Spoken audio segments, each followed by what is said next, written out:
Well, you know what the music means. That's right. The What's Right Show. It's on. Great to be here, friends. Sam Murjovsky behind the What's Right microphone. Email What's Right Show if you want to email me here, sam@what'srightshow.com. This piece in Axios, which is I think, kind of a left-leaning publication, is probably everything you will enjoy this week wrapped up into one little tight, nice package.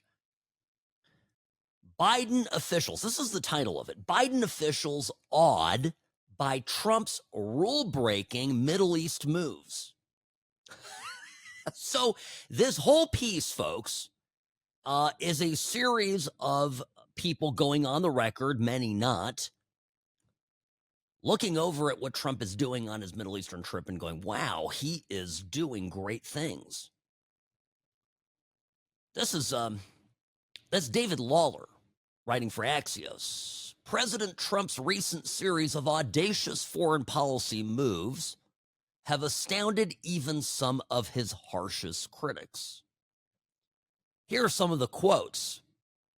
These are from people formerly inside the Biden administration. I think this one here is my favorite. Gosh, I wish I could work for an administration that could move that quickly. well, that it helps when your boss doesn't have dementia. Here's another one. He does this, and it's kind of silence. It's met with a shrug.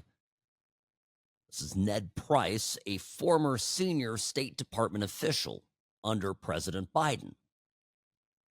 He, meaning Trump, has the ability to do things politically that previous presidents did not. Because he, again, Trump, has complete unquestioned authority over the Republican caucus. Is that really true? Because, if we look this week at the slow-moving process of getting a budget through the House of Representatives, I think Trump has anything but total control over Republicans. I would make the argument that Team Biden and the Biden White House had far more complicity and support from the Democrats in Congress when Biden was president. So I don't think that's really it. So let's put a pin in that for a moment. Here's another quote. Again, these are all former Biden people, folks that were inside the Biden administration who are now just astounded at how quickly Trump is moving through and doing stuff in the wake of this trip to the Middle East. Quote, it's hard not to be simultaneously terrified at the thought of the damage he can cause with such power and awed by his willingness to brazenly shatter so many harmful taboos. This is a quote by Rob Malley, who held senior posts in 3 Democrat administrations, including handling Iran talks under Obama and Biden. So this Malley person is one of the top Obama and Biden negotiators with Iran, and to the extent that Iran has a nuclear bomb or is close to getting a bomb, we can thank Malley and his merry band of morons for getting us to this place. You have all these, there's more, but just, I'm telling you, you have literally the people inside the Biden administration that are looking at Trump and how robustly he is making moves. And mind you, this is just a week after the 100-day retrospective, when we were being told by the mainstream media that Trump's first 100 days were an abject failure and that his policies were being rejected by the American public and that it was just all going to go to hell in a handbasket. And yet you got these people, these veterans of Biden and Obama administrations going, gee, golly whiz, this guy is doing some great stuff. And We're terrified because we disagree with him, but my goodness, he is getting stuff done. Now, this, and it's called here by the author of this article, grudging salute to boldness, Trump's boldness. This admiration for Trump, when this guy Ned Price says that Trump has power and authority over the Republican caucus, it's not about that. What we are watching is an actual, honest to goodness CEO making executive decisions on behalf of the United States of America. And these people are all functionaries. That's very important, because I read this piece and I scoured it. First, I enjoyed it. Of course, it was sweet. It was delicious. Liberal tears, I find personally very hydrating. But getting past, of course, the schadenfreude of this all, I got to the bigger issue, which is all of these little low-level functionaries that ran the government and fancied themselves the important ones to get things done. These are people who would argue for a technocratic government, which is a government that is run by a blob of bureaucrats instead of by a strong central figure, leader, a president, a king, whatever have you, prime minister. People would say it takes a village to raise a child. Yeah, it takes a community, it takes a team to make it happen. And they were Biden's team, and they were objectively awful. The only thing they succeeded at doing is overrunning the country with MS-13 gang members and giving, nuclear capabilities to Iran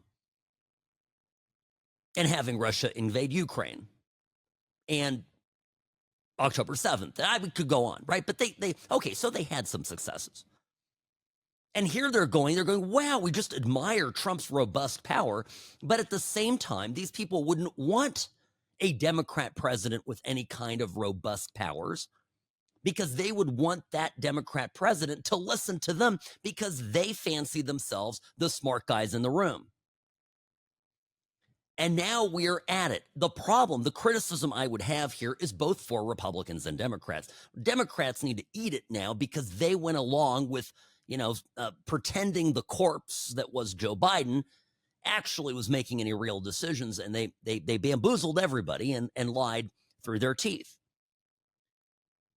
But everybody that did so did it with the understanding that they believed that they were smarter than a single unitary president, and this happens on the Republican side too. The difference from go with Trump has been that he has fought the common consensus groupthink of Washington, whether it's on the D side or the R side. And trust me, there's a lot of bad consensus thinking on the Republican side, and has been bad thinking for years. And Trump just comes in and says, no, we're going to do it my way. Well, Frank Sinatra. Okay. And who does he piss off, by the way, when he decides to do it his way? Well, pretty much everybody. And if I could sum up Trump's first term, Trump, as I call it, 1.0 from 2017 to 2021, it was Trump fighting everybody internally. I mean, forget the Democrats in Congress and impeachment efforts, but he was fighting people internally. He was fighting people that were inside the building, not at the agencies, in the White House, in the West Wing. Mr. President, you're new to this. This is how it needs to be done. And Trump, foolishly, and he'll admit this, he does admit it, he talks about this a lot privately. Trump knows that it was foolish for him to listen to these people. But on the campaign trail, if you listen to a lot of what he said during the campaign, during the 2024 campaign, he would say things like, I didn't have any experience when I came to Washington. And I listened to people. Not all of them were great. That's as much as he said publicly about it. But it's essentially very true. And so all of these people here who are going, wow, it's amazing how Trump is getting things done. We would have loved to have this. Well, they could never allow a president, a Democrat president, to even act as robustly as Trump is acting, because they would constantly be getting into his or her or they them way at all turns, because they consider themselves, these bureaucrats, some of them who've gone on the record, some who haven't, consider themselves to be the smart guys, the power behind the throne. So that's what we're dealing with here. And that's part of what is so funny to me. You've got the Democratic Party right now in one breath going, oh, I can't, we got bamboozled by Biden. We had no idea that he was non compos mentis. We had no idea that he was degrading. His capacities were weakened. We had no idea. On the other hand, they go, well, but, we did have a lot of good people running it. If only we'd had a stronger president, we could have done even better. Silliness, all of it, top to bottom. And we can't let them get away with it. We have to rub their noses in this every chance we get.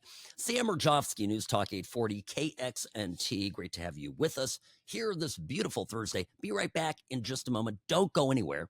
The What's Right Show is brought to you by Sam & Ash Injury Law. In a crash, call Sam & Ash 702-820-1234, because you deserve what's right.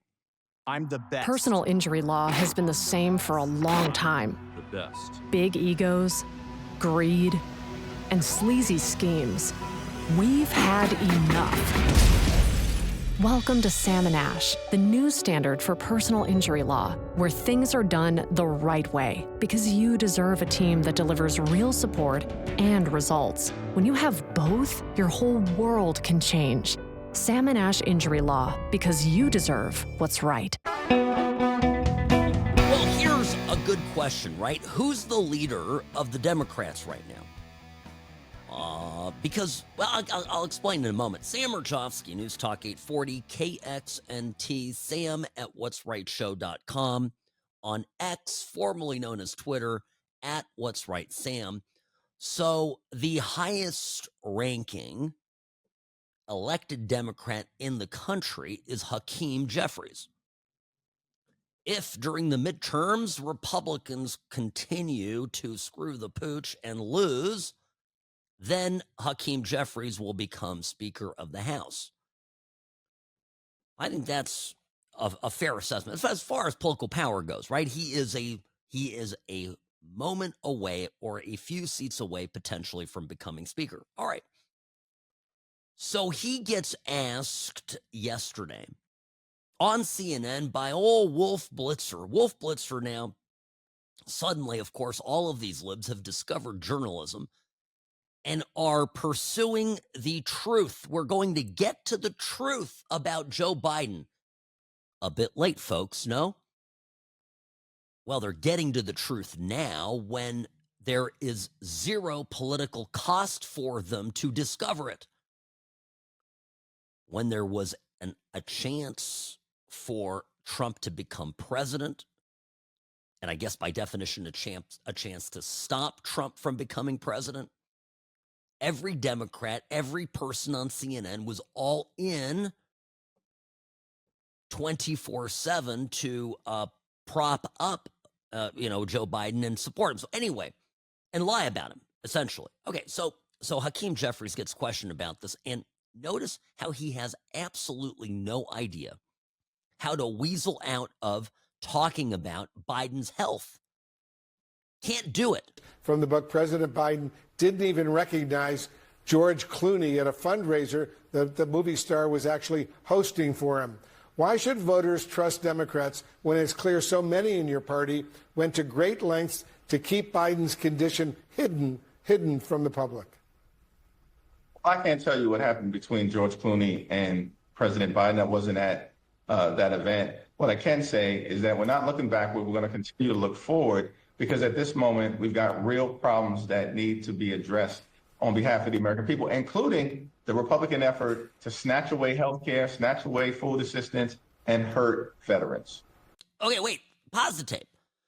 So gets asked about this moment where Joe Biden couldn't recognize George Clooney, you know, the fundraiser.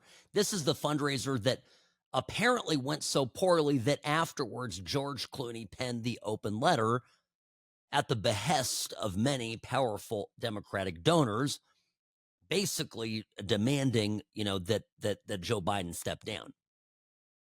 It was the beginning of the end. Now, the answer, and every Democrat is answering it in this way, and it's so, to me, so criminal, because they say, we're going to look forward. We're not going to look back. We're going to look forward. You imagine the IRS shows up, sends somebody to your door, go, hey, you know, Sam, this, you know, a couple years ago there, you didn't pay your income tax. Imagine if I just looked at them and said, well, gee, fellas, you know what? I'm just here to look forward. I'm not going to look back, right? Clown answer. So this train wreck of an interview between Hakeem Jeffries, minority leader in the House of Representatives, and arguably an election away from becoming Speaker of the House, is being questioned by a friendly reporter, relatively, right? Wolf Blitzer on CNN, and continues to get pressed about this. You interacted with President Biden during those days, those final days he was president of the United States. Did you sense there was a major deterioration? Well, in the conversations that I was able to have on behalf of the House Democratic Caucus in those final days, we simply expressed our perspective as to what would be best for the party at that given moment in time. President Biden subsequently made the decision that he was going to pass the baton to Vice President Kamala Harris. Of course, that was a decision that we supported strongly. Just very quickly, I want to ask you, Congressman Jeffries, you know, you say we're not looking back, we're looking forward, but what happened in the past has to do with what's going to happen in the future and whether voters can trust Democrats. Wow. As you look back, you were in a leadership position when President Biden decided to run again. Should you have done more at that point to intervene? It's a great question in terms of whether voters can trust Democrats or not. Every single high-profile special election that has taken place since President Trump was inaugurated, a special election victory in Iowa in January, a special election victory in New York in February, a special election victory in Pennsylvania in March, a special election victory in Wisconsin in the Supreme Court race in April, and yesterday, decisively defeating a Republican incumbent in Omaha in a surprise to many observers. Clearly, voters are trusting Democrats. This year, when they go to the ballot, repeatedly rejecting MAGA extremism. Congressman Hakeem Jeffries, the Democratic leader in the House. Thanks so And look at his face. He gets that stupid line out, and he looks like he's so happy. Like, look, Mom, I used the toilet all on my own. He's got that look.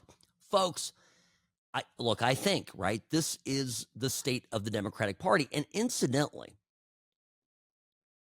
I've said the Tapper book is coming out about Biden. It's coming out now because they want to wrestle with this before the primaries. But the longer that the people who were around during this cover-up and still remain politically viable are on stage, right, like Hakeem Jeffries, and even, Chuck Schumer, of course, the longer that these people continue to be front and center of the Democratic Party, we need to keep talking about this so everybody remembers just what despicable liars these people are. This is atrocious.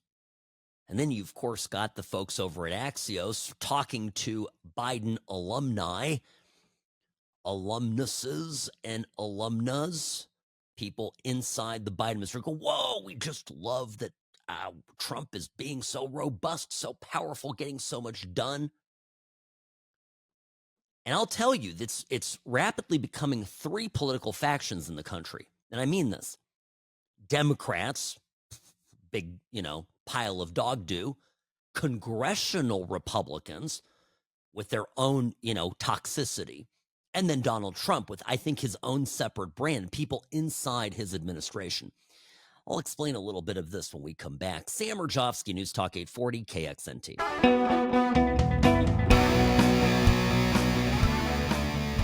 Friends, welcome back. Sam Rajovsky here behind the What's Right microphone. I am Nevada's favorite recovering Californian. Grateful to be with you as I am often, Monday through Friday, 1 to 3 p.m., right here on News Talk 840 KXNT. So just before the break, I'm explaining how there are really three political factions right now in the country. And basically put, you've got the Democrats who still seem to be sticking together in spite of the fact that there is some degree of mental illness spreading, okay, in that camp. Some people see it, most people don't. There's infighting, yes, but there's still very much one party. Well, they ousted little David Hogg, because Hogg wasn't white enough. It was perplexing, right? Because at one point, Hogg was the revolutionary inside the DNC as vice chair who was going to clean house and put in progressive Democrats. And you had the old guard yelling at him, saying, "Pipe down, kids, sit down." The Raging Cajun, James Carville. But, remember, I played it all here. You guys follow the program. You know what I'm talking about. Veins literally bulging in Carville's neck as he was having a conniption fit over what Hogg was trying to do. But it turned out that Hogg wasn't revolutionary enough for the Democratic Party, that I suspect, when I say mental illness, I really mean democratic socialism, which is what they want, and the grassroots of the Democratic Party wants. This is why they're Bernie bros through and through. This is why they love AOC, Alexandria Ocasio-Cortez. Is that how they pronounce it? Lakin, don't look at me like that. By the way, folks, Lakin with us again today, handling the board, the comms, the everything, the clips. She's sitting in for producer Robbie, and she's doing a great job putting up with me. So thank you, Lakin. I'm just saying, AOC, right? Bernie Sanders. You look at the people that really get the Democrat Party juices flowing. They're all socialists. Okay? So the Democratic Party is socialist, but they're still somehow sticking together. And my case in point on this is Bill Maher criticizes the Democrats, right? Yes or no? Stephen A. Smith criticizes Democrats. Lately, he's been very vocal. Yes or no? Yes. Okay. Both of them do. I can come up with other. I'm just cutting to the chase. They're still going to vote for Democrats, is my point. They're still Democrats. Neither of them has says, "Oh, you know what? I'm going to vote for Trump. I'm going to vote for J.D. Vance in the next election." Okay? So the Democrats sticking together. That's one political camp. Second political camp. I think really Republicans in Congress. It's a blob of people who are on one part terrified of Trump and don't want to. Well, they're not terrified of Trump, by the way. They're terrified of you and me. Okay? They're terrified of us because they know that we are with Trump. I'm putting it another way. Trump is with us, and we trust Trump way more than we trust Congress. I mean, I think that's a pretty fair point. And then, of course, there's Trump himself, and by extension, his administration that has people in it now that surprisingly we like more than when they were in Congress. I mean, can I see a show of hands of people that loved J.D. Vance before he was vice president or selected as Trump's running mate? I mean, I liked him, of course, yeah, but we hardly knew him. Rubio? I mean, I'll admit, I always say I'm rarely right. I mean, I'm rarely wrong, always right. I had my significant doubts about Rubio. And little Marco is a phenomenal Secretary of State. It just blows me away. So to me, it's the administration, the West Wing, right? And the cabinet. by and large, really great people in there. RFK Jr., a former Democrat. He probably still might be registered a Democrat. I don't know. But these are all really good people. And it's a separate political movement almost, or political. It feels like a different party at times than the ones in Congress. I'm going to give you an example. Congressional Republicans, you folks actually must want to lose the midterms, because I just saw that the current reconciliation package on the budget bill as of this morning, and this was Representative Andy Ogles announced this, codifies Obamacare expansions that literally funds money to illegals. Like Republicans, WTF, okay? I won't tell you what that stands for, just, you know. WTF. What are you doing? You can't do this. I mean, the Obamacare Republicans, well, right. I mean, will the real Mitt Romney please stand up? Please stand up. I mean, I don't know. What are we doing here? This is a clown show. So okay. And so what does this mean, right? I mean, Trump can only carry congressional Republicans so far. They have to get behind Trump's agenda. There's a cautionary tale about this that I think you could, if you follow Florida politics a little bit, you know that the governor there, very popular, getting things done, had a phenomenal result for re-election. And well, I'm just saying, they like Ron. And when the legislature supports him, they get popular. When they try to obstruct the governor of Florida, Republicans, right? Because it's a super majority, I think they have down there, that they start to lose some popularity. They get a little wonky. They got to get behind Trump. The Republicans in Congress. But some of these people are such prima donnas. Oh, we can't do this. Oh, we can't do that. And honestly, the Speaker of the House, I don't know if he's, the right guy for this. As a nice guy, he's a nice guy. Talks a lot about God. Maybe he's a true believer. Maybe he's not. Maybe he's a charlatan. I don't really care. Get the agenda, get the president's agenda across the board. Codify the Doge cuts. Okay? Get a budget passed that has tax cuts. And keep people on message, for Pete's sake. We have our Democratic Party that are made up of socialists and people who lied to us for 4 years about Joe Biden. Now, funny enough, speaking of Biden, you know that today is an anniversary. Today is the 1 year anniversary of this sweet little ditty on social media that Team Biden dropped. This was the challenge that Biden made to Trump for the debate that ended up happening in late June. Now, do you remember this? Let's play the tape. I have it. I have it here. And for those of you watching, I want you to just notice and appreciate how heavily edited this is. There are so many cuts in the tape.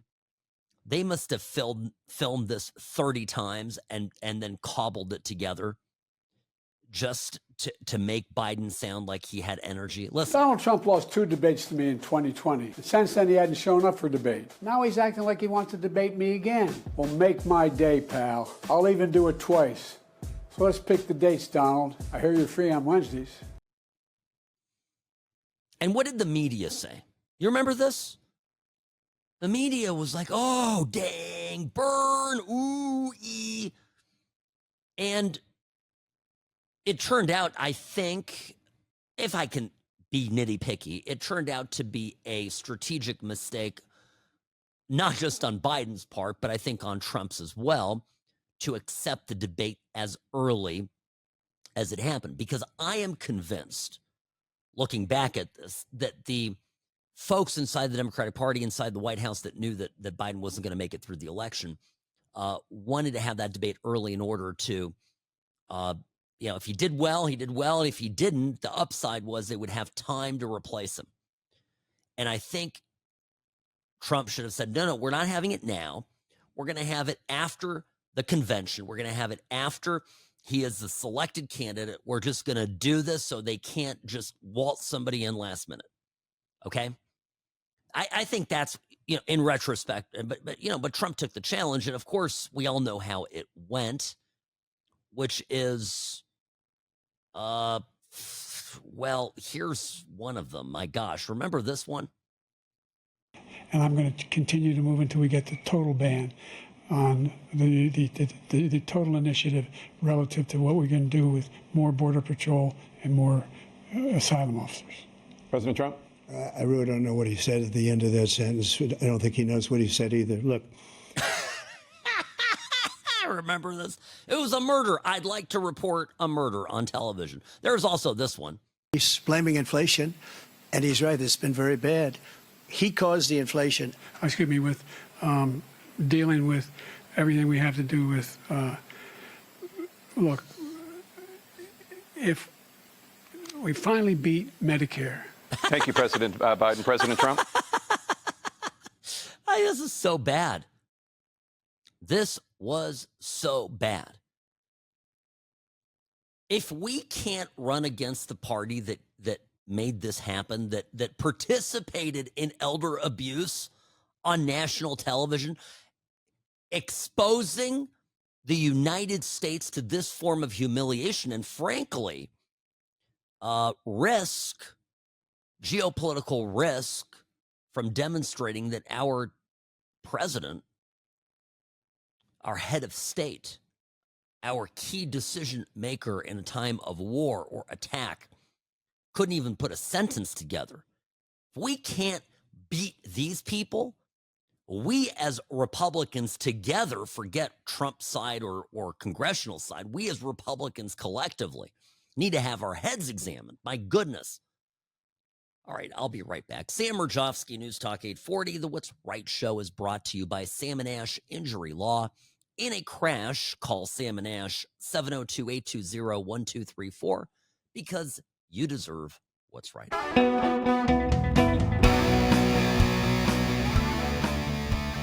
Former FBI Director James Comey just posted on his personal Instagram account a cool shell formation that he saw on his beach walk.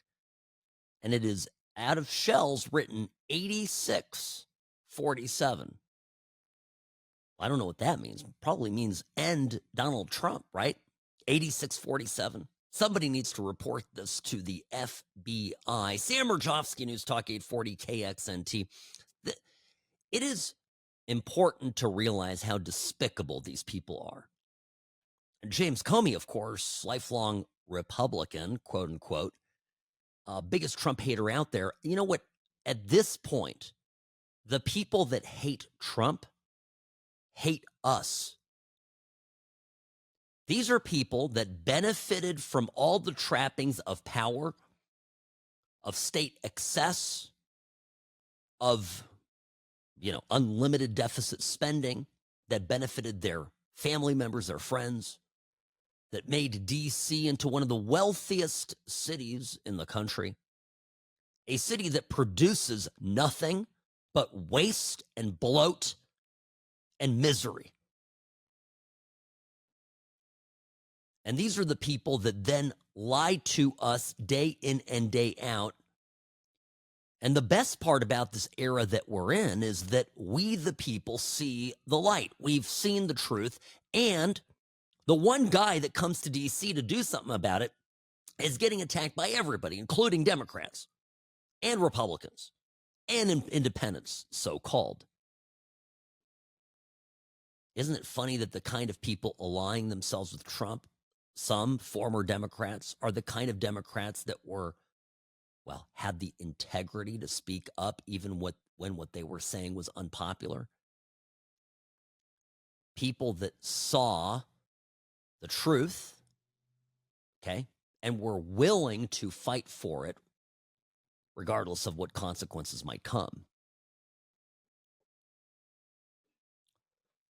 And now, of course, we have Jake Tapper coming in and saying, oh, well, you know what, President, it turns out the president was not in good shape. Biden, all these people, who knew, what did you know and when did you know it kind of a thing. And it's like, bro, you were part of the cover-up. You were part of the cabal of media apparatchiks that were constantly haranguing anyone who came along who dared raise the subject of Biden's incompetence. Kind of mean that incompetence in a medical sense, right? No, Lakin, not incontinence, incompetence. He may have been incontinent as well. No independent verification of that, nor do I even want to know about that, frankly. Okay. All right. Okay, I have to play this. This is just the entire compilation of people saying in the media, at politicians, media, everybody, talking about how Biden was sharp as a tack. Start your tape right now, because I'm about to tell you the truth. And F you if you can't handle the truth. He's sharp, he's focused, he's bright. I don't have any concerns, and that's from personal interactions. This version of Biden is the best Biden ever. Not a close second. Alert, sound. I mean, the Republicans are good at distractions. I think you have absolutely no standing to diagnose somebody's cognitive decline. And if the Democrats were honest, they'd admit President Biden's mental capacity is declining. 6 in 10 Americans don't have confidence in Joe Biden's mental capacity. Then you have the liberal media told bad things about me and members of the Oversight Committee because we have the audacity to investigate. Giving us their drive-by diagnoses of the President of the United States. Congressman, what you are suggesting is that I omit portions of my reasoning and explanation to the Attorney General for political reasons. Democrats get into a frenzy. Do you think people close to President Biden are being honest about his mental state? And these slip-ups kind of happen. I mean, there should be no concern. So I don't really care if he was off for 90 minutes and didn't put on like people wanted him to put on. I saw no more in his declaration than I've seen in anybody else. Sharper than anyone I've spoken to. This is a very sharp president. Incredibly sharp, incredibly probing. He is sharp. He is on top of things. The president has no impairment. Nobody's buying that. No. Nobody's buying what he's selling. And the pipeline of videos that aren't telling the full truth. All this right-wing propaganda that his mental acuity is declining is wrong. The same right-wing influences that are trying to take me down are trying to take down President Biden. So Joe Biden's not the one calling the shots. And let's look at President Biden. People see nobody suggests he's senile, and that's disrespectful of senior people with any kind of memory disability. We're all aware of how he's doing. The president of Mexico, Sisi. We finally beat Medicare. Sometimes he would say things he didn't want to say. You know what? I don't really care. I'm serious. I really don't know what he said at the end of that sentence. I don't think he knows what he said either. President Biden's decline and its cover-up by the people around him. Cover-up is a very loaded term. I don't think that there is a huge cover-up underway here. If anybody out there gives a damn about the truth, read that interview. Original sin. It's about President Biden's disastrous decision to run for re-election and the cover-up of his decline. We missed a lot of this story. And I think you have absolutely no standing to diagnose somebody's cognitive decline, the cover-up of his decline. We missed a lot of this story. If it weren't the truth, I wouldn't say it. And they say I'm in good shape. Okay? So, anyway, this is great. I'm sorry, I had to play it.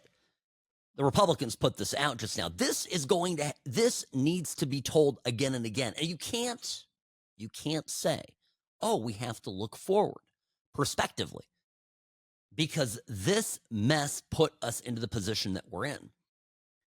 Now, in the next hour, I'm going to get to some of these. By the way, I'll update you on what's going on in the Supreme Court, because I'll put on my lawyer hat and give you a little insight. We're dealing with birthright citizenship today at the Supreme Court, whether or not that injunction will stand, and then injunctions generally, and limiting the course and scope of these injunctions in the lower courts That all before Supreme Court justices today. So let me take you through that and explain what you need to know. We won't have a decision yet, but there were some questions that were posed that will give us some insight. And then Duffy, the transportation secretary, was on the Hill. If you fly, if you're worried about flying, if you're hearing about what's happening in these FAA towers, I'm going to tell you everything that's going on there. And again, while Joe Biden was sleeping and the media was covering up for him, the country was deteriorating. And no one really was on the job. Nobody was holding anybody accountable. That's the short, answer to this. And we can't let them get away with this. Sam Murjovsky, News Talk 840, KXNT. The What's Right Show is brought to you by Sam & Ash Injury Law, because you deserve what's right.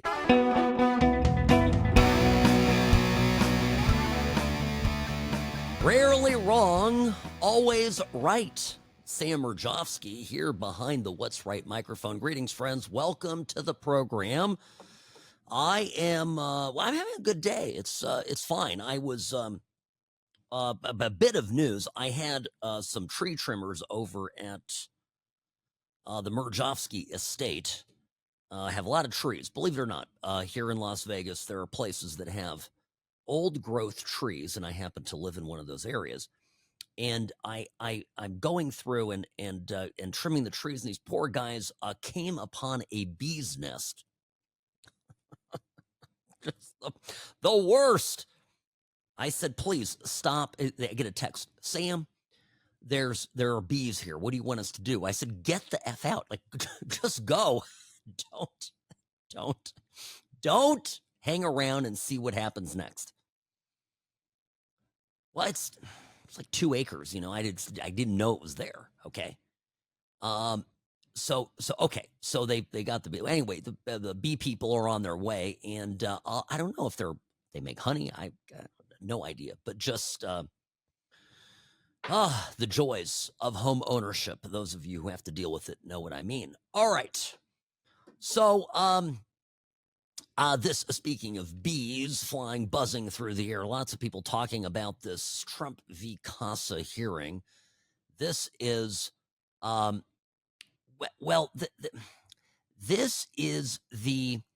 this goes to the use of universal injunction hearings. Okay. This is very important because you've got, let me explain this kind of in very simple terms. Somebody somewhere in a district court somewhere in America goes in front of a judge and they say, Judge, my client is affected by Trump's policy to end birthright citizenship. And it's going to irreparably harm my client. Okay. And the judge then says, all right, I'm going to put an order in that protects you temporarily from Trump and the mean things that Trump is doing. Okay. And I'm not deciding the case on the merits. We're just putting in an injunction to say, stop, can't do this. Then, of course, the Supreme Courts will decide later what's right and what's wrong. And then they take it a step further and they say this injunction is going to be valid everywhere as far as the eye can see, right throughout the United States and her territories. That's what makes it a universal injunction, right? Okay. And so the problem with this is, well, first of all, what do you think is happening right now? Because I think there's like 80, or is it 40? I think it's 40 injunctions so far, universal injunctions that have been filed against the Trump administration. Okay.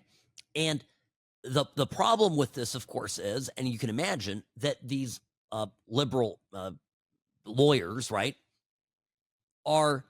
actually, it's the liberal activists. They're finding plaintiffs. They're finding, we want to stop Trump. So let's find somebody here. For example, let's talk about birthright citizenship. We're going to find somebody, some person, really nice person who happens to be in the U.S. and they just had a baby, and now that baby can't get citizenship and it's affecting them somehow. So we're going to find the client, and we're going to then find a judge that we like. And we call this, in law, we call this forum shopping, where you go to a friendly jurisdiction where you're likely to win, where the judge is likely to be sympathetic to your case. And that's, I mean, that's it, right? I mean, you this is what's happening. They're not taking these cases to Nevada, and we have some liberal judges here too, but they're taking them to D.C. They're taking them to certain California circuits. They're going and finding judges who they know will be sympathetic to their case. And then that one judge stops everything for the entire administration. Literally, one little judge in some dinky federal courtroom in Minnesota or wherever, okay, brings the entire executive branch of government to a halt. I'm going to move back this microphone here. Those of you watching, I feel like I was hiding behind it a little bit. Okay. So this is the problem, and this is kind of the root issue. So the origin of this case, came from all of these lower court injunctions, these universal injunctions. And basically, look, I mean, a bunch of judges, the justices all got to ask questions. You had the two lawyers right on each side. One was repping the government, one is repping the appellants here, or the plaintiffs. Okay, and look, Clarence Thomas spoke today. That doesn't always happen. Clarence Thomas, and he got into some interesting things. I mean, he got into 17th century law. He goes, basically, he said, it's funny how we survived up until the 1960s without any federal universal injunctions. Like somehow the United States lived for most of its life without having these, that this is really a modern fiction, which is actually true. Judge or Justice Sotomayor, of course, said, well, listen, if, and this is an interesting argument, if the district courts lack authority to issue universal injunctions, then how would the Supreme Court have the power to block it? And but the Supreme Court would have the power to block it because they set the rules for the lower courts. I mean, I don't know. That's a stupid argument, but it is an interesting point raised, and you're going to hear a lot about this. It also highlights how Congress ought to do something about this. Congress could limit the court's power and authority. And if Congress passes it and the president signs it, it'd be very tough to weasel out of it. But again, the Republicans in Congress can't figure it out. So that's one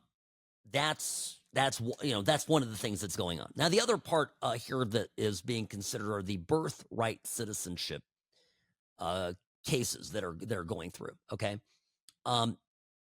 and there's beginnings of arguments on this, so we're not going to get a decision on this right away. And I just need to say this, because when it comes to these birthright citizenship cases, it absolutely is astounding how terribly this is being misused. And we in this country, we have people coming here from foreign countries, 7 months pregnant, hanging out for a beat, dropping a baby, getting that baby an American U.S. birth certificate, getting citizenship, and then going back to whatever country they came from. And clearly, this is not okay. And clearly, this is not what our founders intended. And the court has to wrestle with what is the bright line rule on this.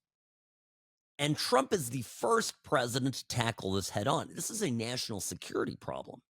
This really isn't, by the way, I don't view this so much as an immigration problem, although that's a huge component of it, because look at all these silly arguments we see now almost every week in the news. The family getting deported.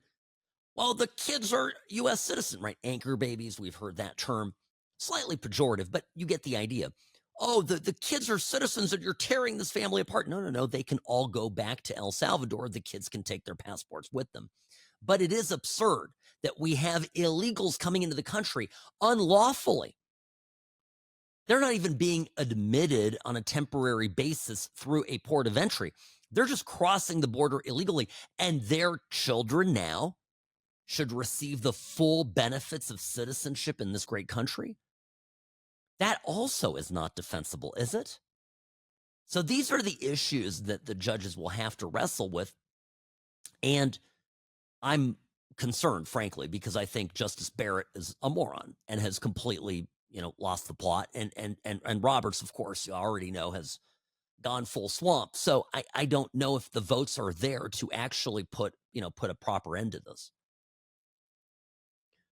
But here is somewhere where the court, unfortunately, this is a deeply constitutional question. So this falls under the jurisdiction of the court to decide it, and we'll see. So anyway, I'll give you some examples of this, and I'm glad that people, by the way, are finally talking about the Chinese birth houses. I know I've been saying this for years now, first-hand experience. But it's making the mainstream news. I've been talking about this, Lakin, I've been talking about this for years.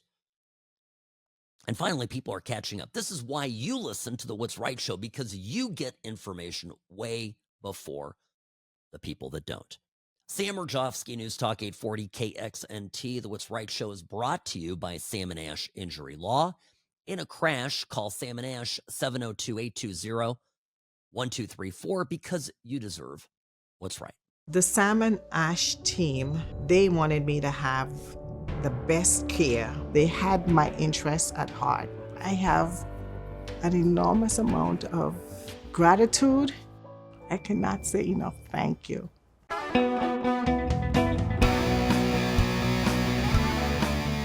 Hi, welcome back. Sam Rajovsky, News Talk 840 KXNT. So just to be clear about something, the court proceeding to the Supreme Court hearings centered around the Trump v. Casa case. This is birthright citizenship, but the issue in this, to make this abundantly clear, the issue is the universal injunctions.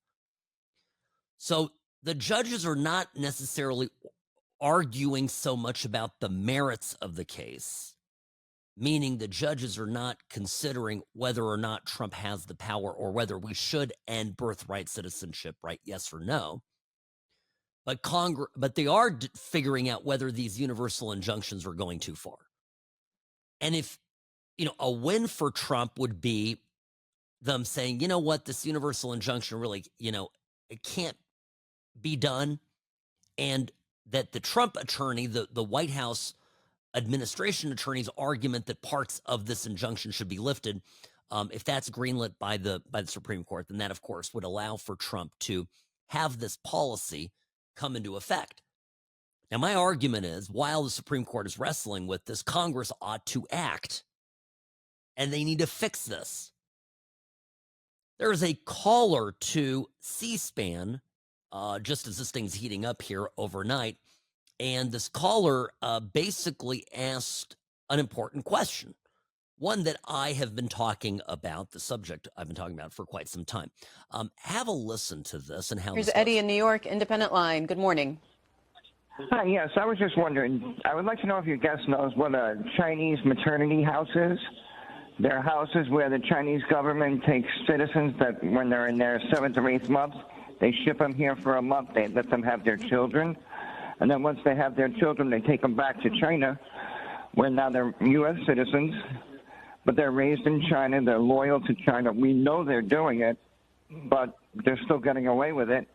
And on the other one, with that 2-year-old kid, I noticed how when you read the thing that the daughter was from the 2-year-old, where the baby was here. We kept her here because the mother was from Tren de Agua. And why would we send a baby back with a mother like that? Thank you. Well, I with respect to the latter, it's just my opinion. A mother is still a mother. can be a bad person, but still a mother, and unless they're engaging in active child abuse, she's still a mother. With respect to your first comment, yes, there is a birth tourism industry where people will pay to come to our shores in their 7th or 8th month of pregnancy when it's still relatively safe to travel, and they will then stay in hospitals until they give birth, and they will go back into their countries. And there are certainly evidence out there that there are some countries, it surprised me if it was China, that are in fact sending people here to give birth so that at some point they can take those children who have been living back in China for many, many years and bring them back to the United States, and then claim that that the people that are coming back to the United States are in fact U.S. citizens by dint of the fact that they were born on our shores. I believe it is exactly abuses like that, among many, that led President Trump to enter the executive order that he did. All right, that's John Malcolm, president of the Institute for Constitutional. Okay. I lived next to a house like this in Irvine, California, when I lived in the Communist Republic of California. I've mentioned this many times. It was, I think at the time, now probably more, but it was a $10 million house. $10 million house. And every time I looked, there was a different Chinese woman who had a giant baby bump. I blink, all of a sudden the bump went away, and she was having a little infant in arms and a little stroller walking up and down the street. My simple question, I'm not trying to be braggadocious here and say that I was living in an expensive neighborhood. That's not my point of the story. My point of my story is that this was a 4-bedroom house, maybe. So can you imagine the amounts of money that these people were paying to stay in a house like this for a period of weeks? Right? I mean, I think the payments must have been in the hundreds of thousands. A birthing package. Lived in a nice house, safe neighborhood, out away from prying eyes. There was big lots, for California, big lots. I think half-acre lots plus. And, away from prying eyes, and you go there and you go to the hospital and you pay them hospital cash. The hospital no doubt loves this, no insurance. They just get a check from maybe the Chinese government. And we all knew it. I mean, it was obvious. They never want to talk to anybody. It's a friendly neighborhood. We all knew each other. So, I mean, this is happening at scale. Now, I have an idea. And hear me out on this. I have an idea for how, if Trump loses in the Supreme Court, how he can go and screw these people over out of their passports. Particularly the Chinese. You know where I'm going to go with this, Lakin? You have any idea? Okay.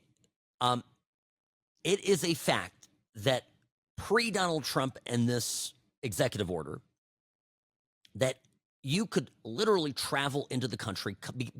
Your parents could have come here on vacation. You could have been born, and you would have a U.S. passport. And by the way, somebody famous had this happen to them, and there were some complications that ensued, and this was Boris Johnson, former Prime Minister of Great Britain. Now, Johnson, had an American passport, and he, ended up becoming Prime Minister, and he had to give his passport up. Now, why? Not because he was Prime Minister, the leader of a foreign country, and was a dual citizen. No. He ended up giving up his U.S. citizenship because he sold a piece of property for a lot of money. And the U.S. government hit him up, the IRS hit him up for income. Because the U.S. government, we're one of very few countries in the world that requires you to pay money, to pay taxes on your universal income, on any monies that you make anywhere. Typically, if you're a French citizen and you travel to, to Dubai, okay, and you start making money in Dubai, the French government doesn't tax you. But if you're a U.S. citizen and you go to Dubai, you're still going to have to file your taxes, and they get a little bit complicated because you get some offset credit for whatever local taxes there are if there's a treaty between the country you're in and the U.S.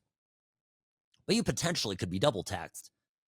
I think that one of the things that Trump ought to do in this term, starting now, is to find every single one of these, Chinese communist babies that came here to the U.S. to get born, everything, and go after these. Some of these people are getting older, go after their incomes, and literally put out arrest warrants for them. The minute they come into the U.S., bam, or try them in absentia, do quick trials in absentia for tax evasion, and that would give. By the way, that you'd get rid of their voting rights if you did that, right? Because that's my biggest worry. My biggest worry is that the Chinese government knows very well that if they have enough Chinese citizens loyal to China and carry U.S. passports, they can begin to really influence our elections. And they're doing it at scale. I mean, what are the chances just little old me had one of these houses right next to him? My goodness. All right, back after this. Oh, FAA stuff. You do not want to miss this. Back in a moment.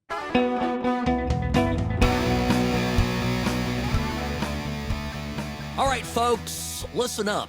If you like to fly in airplanes going from point A to point B, then this next segment is going to be very important. Sam Murchowski, behind the What's Right microphone. Greetings, friends. This hour of the program, sponsored by Sam and Ash Injury Law.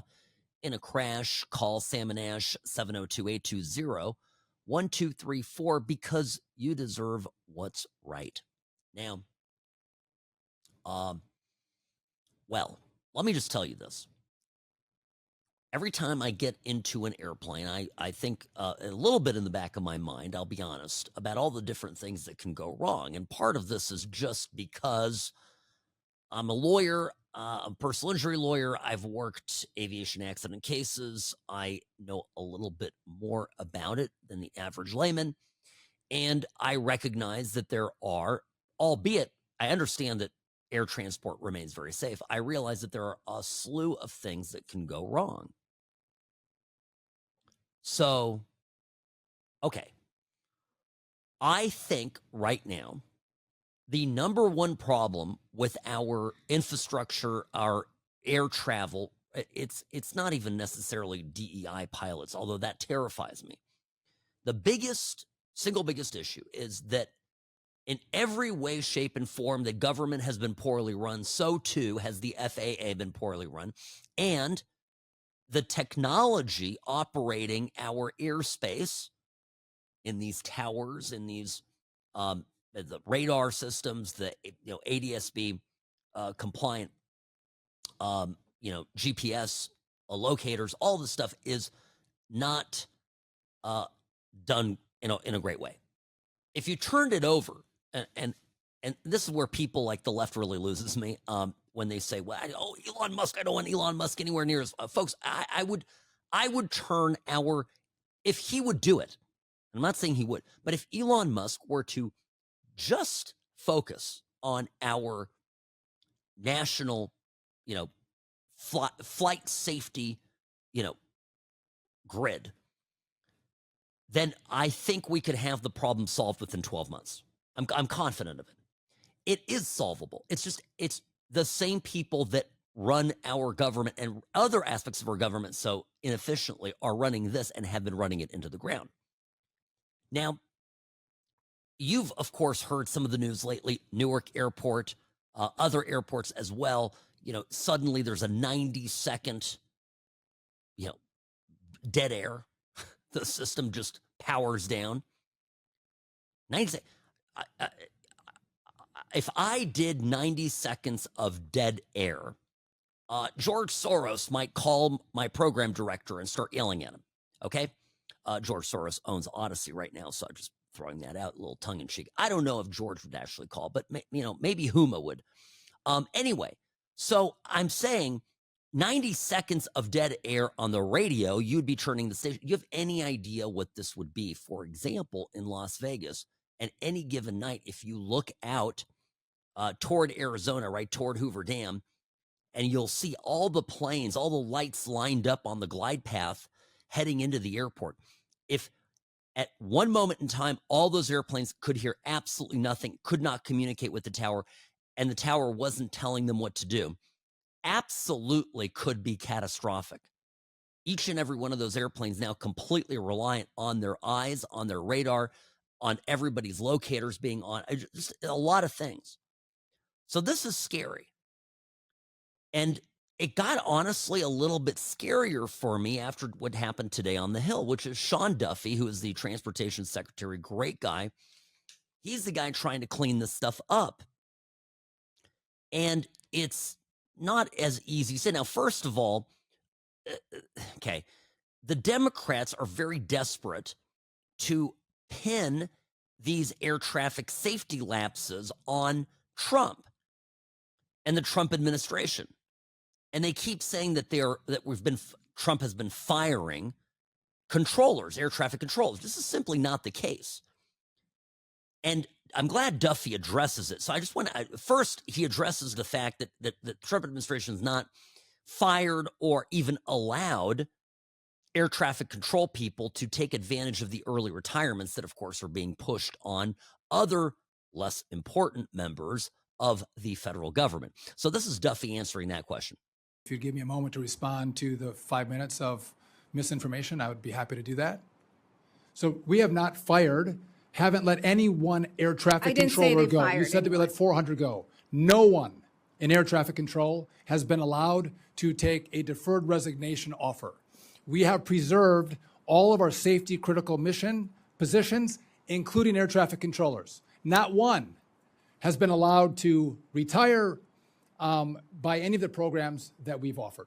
Not one, not 400, zero. We're in this situation because the last administration didn't see to take initiative on the 3,000 controllers short that we were. Under COVID, they didn't stand up the school fast enough to get more kids through Oklahoma so we would have more controllers in the airspace today. The infrastructure didn't rot in the last 100 days. We didn't have 3,000 controller shortages in the last 100 days. There was 4 years that came before where nothing was done. And watchdog groups have warned the DOT that the infrastructure was failing and nothing was done. So we're going to do something about it. We're going to try to fix it. Exactly. So that's the first important thing, right? And we know this. We understand this. Now, what is actually going on? Well, we started to practice DEI in air traffic safety and controller hiring. And this is where it actually really gets wild. And a lot of really competent people, in my view, were dissuaded from joining the ranks by an administration that really cared about diversity objectives far more than they cared actually about filling qualified people into good seats. The Biden era lowered the standards. So you take an entrance test to see if you have the right qualifications to become an air traffic controller. They moved the standard. You had to get an 85 under Trump. They moved it to 80% on the test under Biden to be well qualified. So we've changed it to go, we want the best qualified. So if you get 90 and above on that test, you get a seat right away in the Air Traffic Control Academy. And again, you want excellence.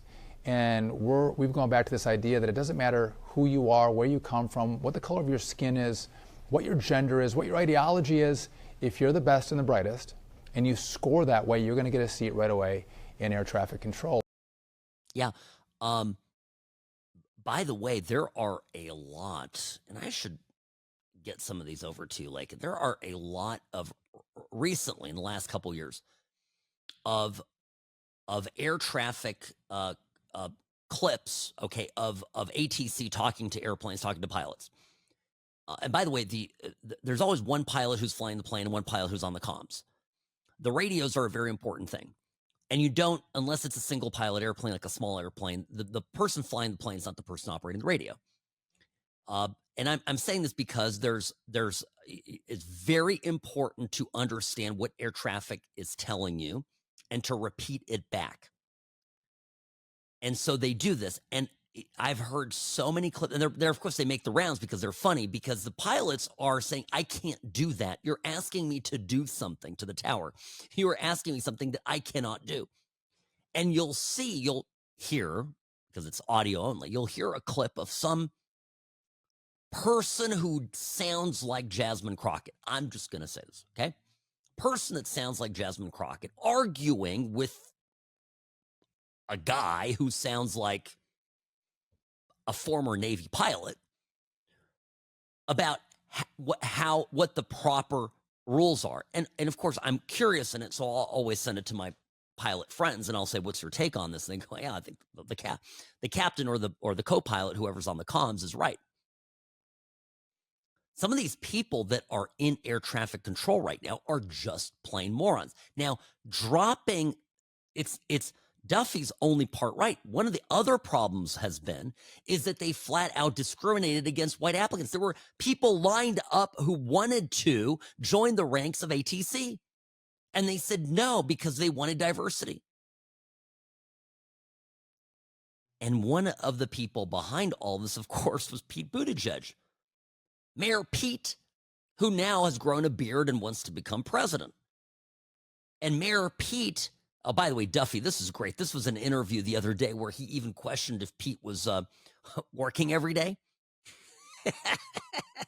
I mean, but who was running the show? I mean, Pete would say, literally, Buttigieg would say things like, oh, this is a great department, it runs itself. Remember when he took his paternity leave? Because him and Chasten had a baby? Blah. Okay.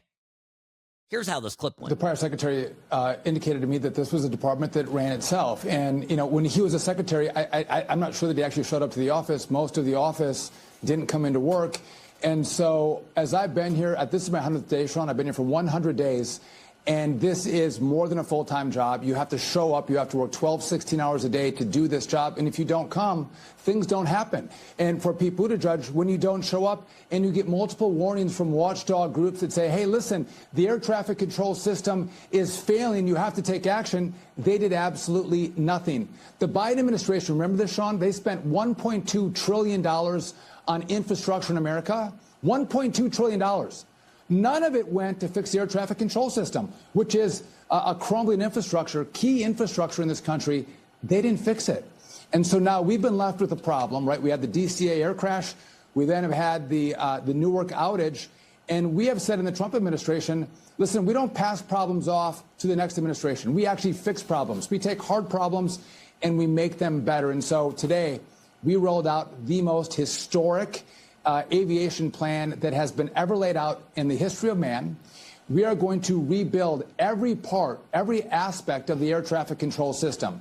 So it's going to be, as you played the clip, it's going to be radios, radar, a whole infrastructure of telecom, all the front-facing and back office side of telecommunication for air traffic controllers. They're going to have a brand new system. But here's what's key. All right. This would normally take... Oh, go ahead. Sean, go ahead. I was going to say, this would normally take 10 or 15 years. We can do this, Sean, in 3 or 4 years, fix this system, but we need Congress to give us all the money up front, and then we need them to waive a lot of the requirements for permitting. If they do that for us, we can actually build this really quick and make sure our skies are still the safest in the world. Well, there you have it. Another example of we need Congress to get stuff done and move off their rumpus. Now, are they going to do it? I don't know.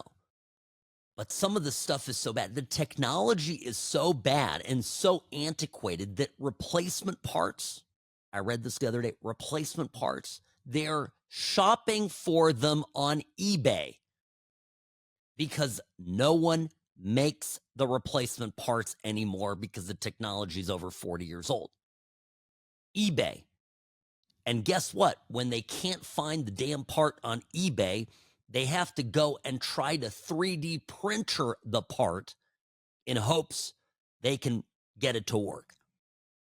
And the rest of us are up there in the sky in a little aluminum tube flying, 500 miles an hour, 32,000 feet up in the air, and we're just praying that we make it back down to Earth safely.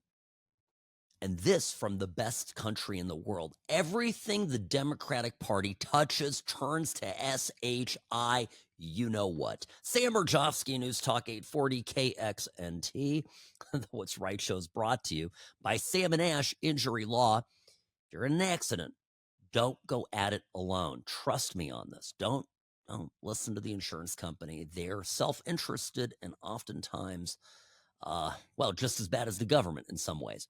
Salmon Ash Injury Law, 702-820-1234, because you deserve what's right.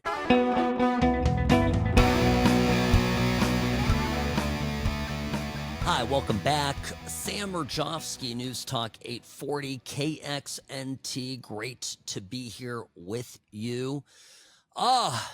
Excellent. Well, listen, I'm going to play this. I have to, I don't know where to play this. I'm going to play it right now because it was just a great moment. As Trump is finishing up his Middle East tour, he's in the UAE in the Arab Emirates tonight, and then is flying to D.C. basically ends up getting in about 10:30, 10:45 at night. So hardworking guy is tailing out, kind of finishing up the trip. And, you know, there's been a lot of people sounding off about his visit to Qatar or Qatar. I say Qatar. It's kind of the old school way of pronouncing it. But regardless, he's there. He was there yesterday, had a very productive meeting. So far in this entire trip, by the way, Trump has been able to secure something like $3 or $4 trillion worth of funding. And at the same time, secure peace in our time. What has the Obama-Bush uniparty done for the average man in America? That's a rhetorical question because as I look at it, right, you have Trump on one hand bringing back to America with him from a diplomatic trip, let's call it $3.5 trillion of investment that will flow into the pockets of every worker that will now have more work, will get more work, raises, more opportunity, greater pension benefits, everything. Because those 100-some, almost 200 Boeing planes that Qatar ordered, there's going to be Americans building them, right? It's incredible stuff. And what did the Bush-Obama people ever do for you or for me? They sent our kids to war. They went around swinging their big members and gambling with the lives of our kids. The same workers that will benefit in the Trump economy, in the Trump administration. It's not just the Trump economy. This is two parts, right?